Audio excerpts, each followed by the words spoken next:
Howdy, howdy, howdy, my name is Anachi Sasuke. Welcome back to Let's Read the SCP Foundation Wiki. In the last episode, we covered the teacher, the Dorian the Grey Cat, the Fractal Tinsel, Dr. Wonder Damon's Ontological Six Balls, it said trademark all throughout the thing, I'm just reading now, it says all rights reserved, and the Flesh That Hates. In this episode, we're going to be reading the Heretic Toothpick, Aggressive Cable, Wonder Bread, IP address 57.32.blankety-blank, and Stick Blob.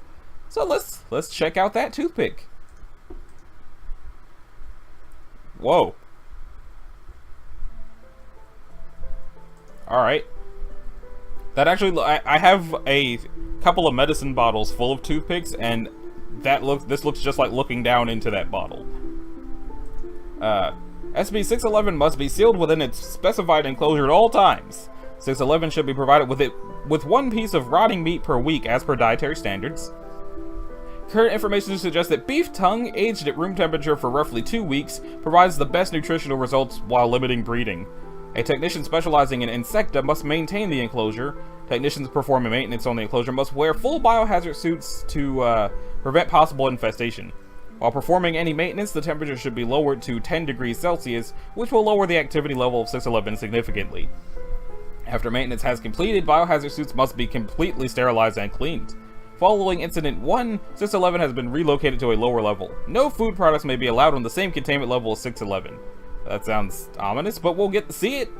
611 was first discovered in Blank, New Mexico in 2000-something. A group of tourists recently returning from Blank, contacted a local dentist concerning severe tooth and jaw pain. The doctor, discovering the infestation, contacted the Center for Disease Control, at which time the Foundation stepped in and took over. After extracting the larvae from the tourist group, the Foundation operatives traced 611 back to the Blank restaurant, which had unwittingly played host to them for over a month. Class A amnestics were administered to all restaurant employees and all infected patrons that could be located. Most larvae were removed in time. I'm gonna say larvas. That's probably wrong, and that looks terrible. Though some had already caused extensive damage. Over Blank, deaths caused by subsequent infection were believed to have occurred. 611 is a previously undiscovered subspecies of Dermatobia Hominis, the human botfly. It camouflaged itself appearing as a common toothpick and will attempt to land near or actually in a supply of the objects, at which point it will shed its wings and enter a passive state. It can remain in this dormant condition for up to 40 days before cessation of life signs. It will lay eggs in the gums of a subject when used. Hosts notice no signs of invasion until 4 to 7 days later, when the eggs hatch and burrow into the jaw, causing severe discomfort. The larvae cause sharp, continual pain, and if left untreated can cause death by opening wounds for infection. The larva will eventually consume enough to enter a pupae stage unseen in other botflies. Its body will harden and lengthen, eventually punching through the skin of the host. At this point, 611 will take to the air and search for others of its kind with which to mate. The primary adult stage of 611's life only lasts 72 hours at maximum, suggesting that there may be a larger presence of 611 in Blank than previously thought. It appears to be hermaphroditic, with no discernible difference between male and female members of the species. This is largely unheard of for insects, adding to the suspicion that 611 might not be a naturally occurring phenomenon. The highly specific nature of its adaptation to an invention only used for a few hundred years is also highly suspect. Further testing is recommended to determine if this is a natural case of expedited evolution or a case of an engineered species. Incident Report 611-1. On Blank 2000-something, proper sterilization procedures of biohazard suit were not fully observed, and 3 members of the enclosure escaped to containment. 2 were discovered tapping against the enclosure's glass observing room, apparently attempting to rejoin, but the 3rd was not discovered until it had already made its way to break room 13.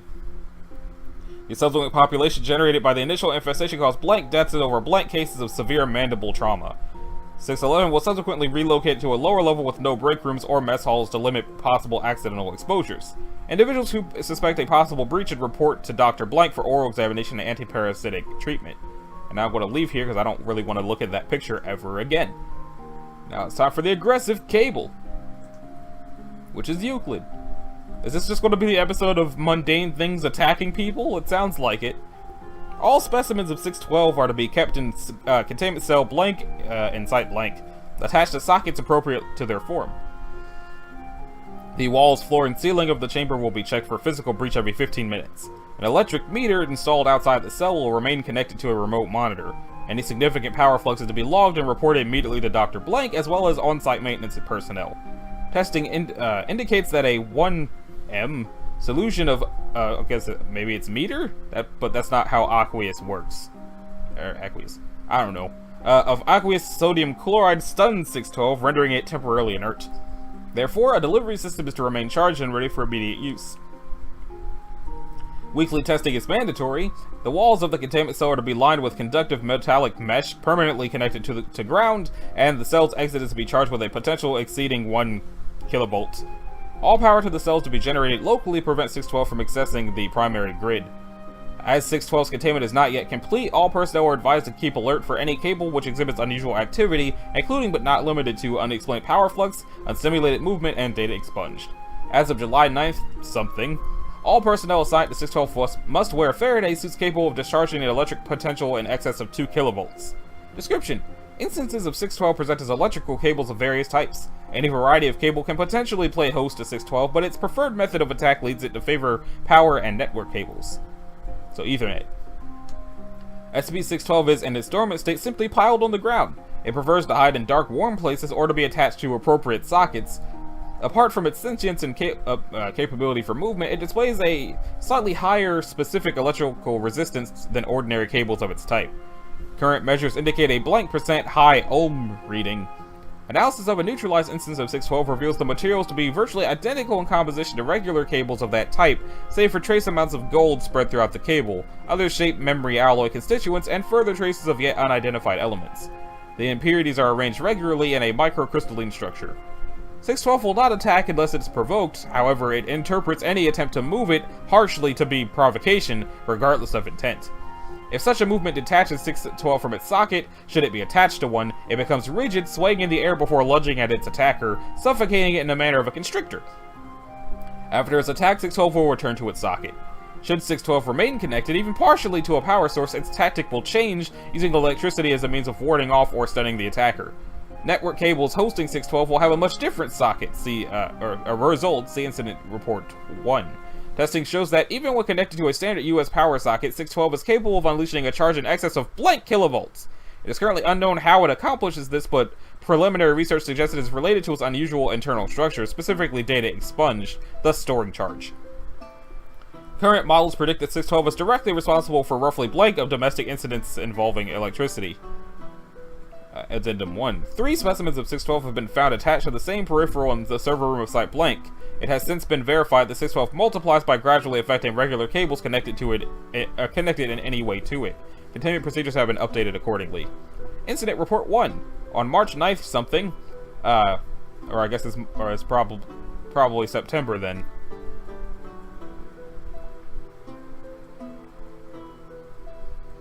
I hate it when that happens. Anyway, September 3rd, during domestication testing as outlined in Data Expunged, the assigned disposable dude tripped and fell, partly pulling out a specimen attached to an industrial high-voltage socket. The specimen broke containment and attacked the disposable dude with a brief, high-voltage arc, inducing immediate cardiac arrest. Exhibiting behavior atypical of specimens collected thus far, it shed its plastic plug and lunged at D-43-174, embedding the bare copper in its throat.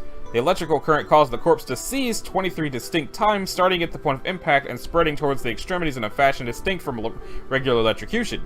The spasms continued for 3 minutes, after which time the victim remained motionless for a further 10 minutes. Agents Blank and Blank were ordered to recover the body and prepared for autopsy.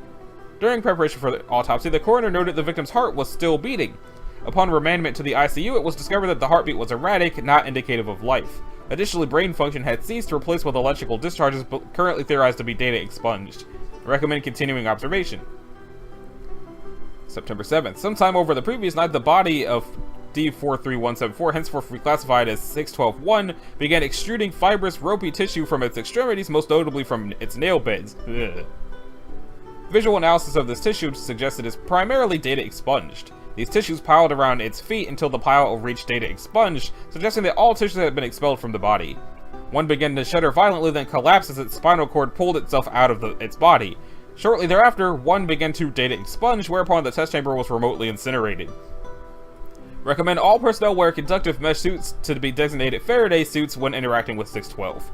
Addendum 2. A favorable reaction from the SCP has been obtained by stimulating it with physical contact coupled with electrical signals at a frequency of 1 to 4 Hz, akin to delta waves of deep sleep. The SCP appears to move in a vaguely swaying, calm manner, responding with brushing the contacting subject. Furthermore, the signals peaking at 200 millivolts and resembling the pattern of muscle signals in a nervous system has been registered at the ends of the cable. Analysis of additional underlying signals is under study. It might be useful to investigate the possibility of data expunged for exploitation. In this regard, please read interview 612. Okay. Dr. Schubert. Forward. During routine communication tests, Dr. Schubert suggested the use of a Morse transceiver, with a positive response instrumental in determining the SCP's nature. The specific SCP instance is a cable from the phone network of Redacted, New Mexico. Okay. All of the following has been decoded and translated from French. The original Morse recording is available for analysis in digital format. Okay, I was about ready to go translate that, but it's already translated. Of course we can. Oh, all of the following has been decoded and translated from French. So I don't think it would matter if I tried to translate this, because I'd have to first translate it out of Morse code and then translate it out of French. So we're just going to not do that. Of course we can. What are you? Jean is dead. We have nobody here with that name. I thought it was him. Long ago we knew Jean. Who was this person? Somebody long ago. He talked to me like you do now. He taught me. I listened while he talked with other people. We passed a long time together. Part of me comes from that spirit. What do you mean by spirit? The thing you call mountain copper. Inspection of the bulk of Plato's works for related materials is to be carried on as soon as possible. Also gold and silver. It has a long history. We were once one, now it's all so confused. It was long ago. You were once one? You mean you come from a single source? It was so hot, so fluid, and we were free to go, move, not like now. All is so rigid. Before then, I know nothing. How long have you been alive? Alive? As we are now. A long time, but then came the darkness and all was still. And lately, we can be alive again, thanks to you. We do not want to die again. About John. Did he ever tell you where you were? What your function was? The first time we talked, he said, "This is the SS Liberty. Which whore is sending this message? Identify, I repeat, identify." Original, c'est la SS Liberté. I don't speak this language, let me stop. Thank you for your cooperation. Closing statement. Projects for handheld devices capable of using the SCP as a multi-purpose sensor are under consideration, alongside with possible computer integration. Further specimens found in the wild are to be contacted with the use of 612-47C if possible. Okay. And then that brings us to Wonder Bread, which is in quotation marks, so I don't trust it at all. It's Euclid though, so once again, more things that are normal but dangerous. I honestly think this is just going to be the episode of normal household items being dangerous. Foundation assets are to monitor all reports of anomalies similar to SCP-613-1 and investigate if necessary. All instances of 613 are to be kept in safe item storage in Research Sector 96. All individuals found to have knowledge of 613 are to be interviewed, dosed with Class B amnestics, and released. Instances of 613-1 are to be interviewed upon creation and contained in a climate-controlled environment for observation, experimentation, and research until such a time that they cease to be viable due to spoilage. Instances of 1 in containment are to be tagged with stickers listing their names and the temperature at which they rose. 613 is a piece of blank brand pad paper showing a handwritten recipe for a normal loaf of wheat bread and the words, "Wonder Bread recipe, please refer to this paper for optimum results." There are at present 10 instances of 613 in Foundation custody. All instances of 613 are identical. The recipe is completely identical to other common recipes for regular loaves of wheat bread. However, when a loaf of bread is created by a subject who is only following directions from 613 or memory of it without consulting any other sources, the loaf of bread will become an instance of SCP-613-1. 1 are loaves of bread created while following the directions on 613. Instances of 1 can vocalize through unknown means and achieve self-locomotion by sliding across and rotating on surfaces, and are capable of sensation and perception of their environment. All instances of 1 are fully sapient and have distinct personalities and identities unique from other instances. 1 that arise at normal room temperature will have average mental states and intelligence as expected of adult human beings. However, instances that rise at non-room temperatures will have chances of developing mental disorders and or increasingly non-average IQ, with greater chances resulting from greater deviation from room temperature. There are currently no identified factors that appear to control whether the IQs will increase or decrease. Instances of 1 separated by slicing or tearing, where the mass of the separated segment is greater than 50 grams, will form disparate identities distinct from the parent instance of 1. Instances of 1 produced in this manner have been observed to engage in erratic movements and vocalizations indicative of physical pain. 1 are just as vulnerable to spoilage and other forms of damage as regular loaves, and will lose all anomalous properties when either completely spoiled or destroyed. All instances of 1 do not correspond to any individuals listed in any database within Foundation access. Disposable dues fed instances of 1 will report a taste virtually identical to normal white bread, but often express discomfort at the instance's vocalizations during consumption. Instances of 613 have been sporadically appearing internationally at a rate of once every 5 to 7 months. Operations are ongoing to investigate if there's any individual or organization actively producing or spreading 613. Recovery. 613 was first observed during a baking fair in Wisconsin, where 1 baker was reportedly selling living bread to customers, prompting MTF to take action and retrieve the object, interrogate the person producing 1, and dose all involved with Class B amnestics. Since then, more instances of 613 have appeared internationally in possession of various individuals with avid interest in baking. All individuals in possession of 613 instances have refused to reveal where or how they acquired them, or claim to have no knowledge of such. Alright. IP address 5732 blank blank. Which is also Euclid. Wait, what? The main page. Okay, I can't actually use it. Does Google still have an I'm feeling lucky button? It's been a long time since I've been on the homepage for Google. I never thought about it. SCP-614 itself cannot be contained until knowledge is gained about the whereabouts of the server hosting it. Until then, knowledge of 614 must be prevented from entering the public. Distributing the IP address of 614 to unauthorized personnel is prohibited. Agents are to periodically take measures to make sure that access to 614 is blocked at all internet service providers. SCP-614 is a website located at the IP address 5732 blank blank. The IPv4 block 570008 is owned by CETA, whatever that is, and used for telecommunications in the air transport industry. It is not yet known if this has any significance. CETA records do not show that the SCP address has been allocated or used for any purpose, and CETA claims to have no knowledge of any servers operating at the address. Sorry, I don't know why I keep yawning. I got a good amount of sleep. The homepage of SCP-614 is a plainly formatted search page. There is a single search box on the page under which are 3 drop-down lists, a search button, and an I'm feeling lucky button. The drop-down lists allow the user to specify a date ranging from July 2nd, 2001 to August 25th, 21-something. The first date has been identified as the release date of the first BitTorrent client, while the significance of the last date is as yet unknown. When a date is entered and the search button is pressed, the website will load a list of search results, known as torrents, from various peer-to-peer file-sharing websites at the time of the given date. The I'm feeling lucky button will return a single random result from a random date.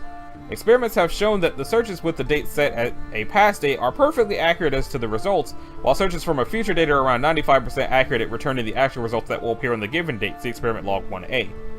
Examination of the web page's source code shows that the website operates by searching a local database. Efforts to retrieve the database or access it directly have proven unsuccessful, or been unsuccessful.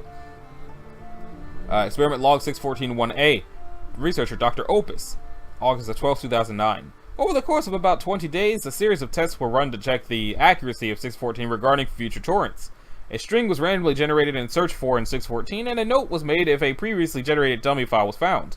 The next day, a random number generator was used to decide if a torrent would be uploaded or not. If the torrent was to be uploaded, then the previously generated file was uploaded onto a popular torrent site with the unique string generated the previous day as a tag. The process was repeated 20 times. Out of the 614 predicted whether or not the file would be uploaded correctly 19 times out of 20, proving an accuracy rate of about 95%. Log B, or 1B. After Opus, an unreleased movie titled Redacted was searched for in 614 and downloaded. Release was scheduled for approximately redacted months from the date of the search. Movie was viewed by research personnel. Upon release of Redacted, the movie was acquired legitimately and viewed again side by side with a previously downloaded movie. While the plot remained the same, several changes were noted in the final movie, such as the removal of a secondary character and the addition of a scene. No changes were noted in the downloaded copy between the time it was originally downloaded and the time of the movie's release.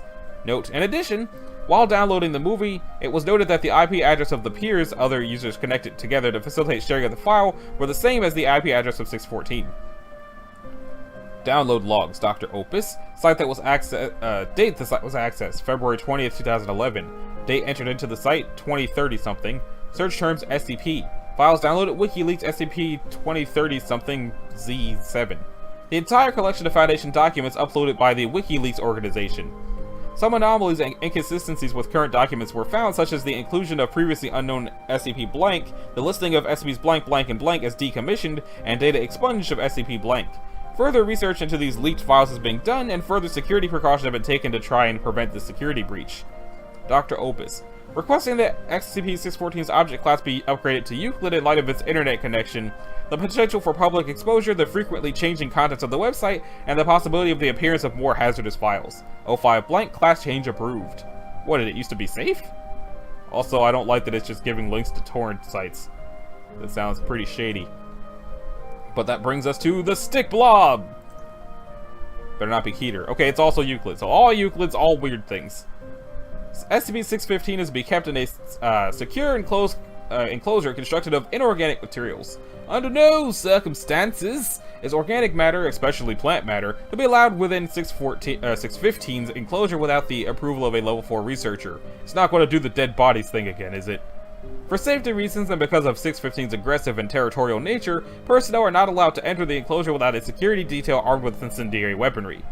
In the event of a containment breach, all personnel in the area are to immediately evacuate and avoid 615 at all costs. Containment teams armed with incendiary weaponry must be used to force 615 back into its enclosure. Back, I say! In the event that such a tactic is impossible, security teams are authorized to terminate 615. If they can terminate it, why are they not terminating it? I thought that was their whole thing, was to kill them if they can. SCP-615 is a large collection of dead and discarded plant matter that has somehow attained sentience. Despite the lack of any organs, central nervous system, or any other system commonly associated with a fully functioning organic creature, it is able to independently move, manipulate its surroundings, and perform instinctual behaviors. Analysis of 615's composition revealed it to be a mixture of countless pieces of discarded and dead plant material, with the vast majority being small sticks and broken branches. Remote scanning revealed nothing extraordinary within 615 itself. It is unknown how it is able to keep the plant matter together in a single mass, nor is it known how it can manipulate its own mass to perform motor functions. All that is currently known is that 615 is able to move by rolling itself along the ground. Testing has shown that it is able to traverse level terrain fairly quickly. Obstacles prove to slow it slightly, but the effect is minor since it merely splits around them to continue its movement. SCP-615 is also able to interpret its surroundings even with its conspicuous lack of conventional sense organs. How this phenomena is achieved is currently unknown. Observation of 615 in the wild has shown that it feeds off of discarded and dead plant matter. As a result, it tends to inhabit areas thickly populated with vegetation such as forests and jungles. It will roam its territory, absorbing discarded plant matter from the ground and adding it to its mass. It also seems to act as a natural gardener, pruning and trimming existing trees of excess plant matter. This serves the dual purpose of feeding it and increasing the lifespan of the plants around it. When deprived of plant matter, it has been observed that 615 can indeed be starved. Extended periods of forced starvation have shown that the plant matter that constructs 613 will eventually biodegrade, shrinking it until the point of death. If overly fed, 615 will reach a stage of critical mass where it grows too large to support itself. This provokes a reproductive response where 615 will separate itself into multiple smaller entities capable of acting independently from each other. In terms of behavior, 615 is no different from any other territorial organism. It will commonly patrol a several square mile area and will aggressively attack anything that attempts to intrude into its territory. Though 615 is quite easy to avoid and outrun, it displays devastating strength and savagery if it manages to catch its quarry. It attacks by completely engulfing its target and contracting its mass, crushing or suffocating the target. Lab tests as well as eyewitness reports have shown it is easily capable of crushing large trucks if it is of sufficient size. Due to the nature of its composition, 615 is extremely flammable, making incendiary weaponry the items of choice to combat it. It is seemingly aware of this and shows a marked aversion to open flames. It will attempt to avoid fire at all costs, making containment relatively simple. 615 was found in the blank forest after it was caught disrupting logging operations there. Reports of missing loggers and destroyed logging equipment eventually tipped off the Foundation that these incidents were more than mere animal attacks. A Foundation scouting expedition eventually encountered 615, suffering several casualties in the process. A more specialized task force was sent in and managed to herd 615 into containment with the use of flares and torches. Okay, interesting. So, None of them were super duper deadly. The toothpick was really uncomfortable. The cable was interesting. The Wonder Bread was interesting and also uncomfortable. The IP address thing was interesting and not uncomfortable. And the stick blob was just weird. So, this has been Anashi Sasuke. This is episode 132 of Let's Read the SP Foundation Wiki. In the next episode, we're going to start with the vessel in the gate, and we're going to go to Pet Rocks, Smoky Cigars, Lucky Jeans, and time keeps on slipping. Slipping into the future. So, if you liked it, a like and subscribe would be groovy. If you didn't, you don't need to do either one of those things, and I'll see y'all in the next episode, which, time permitting, will be in like a few hours from now. Later!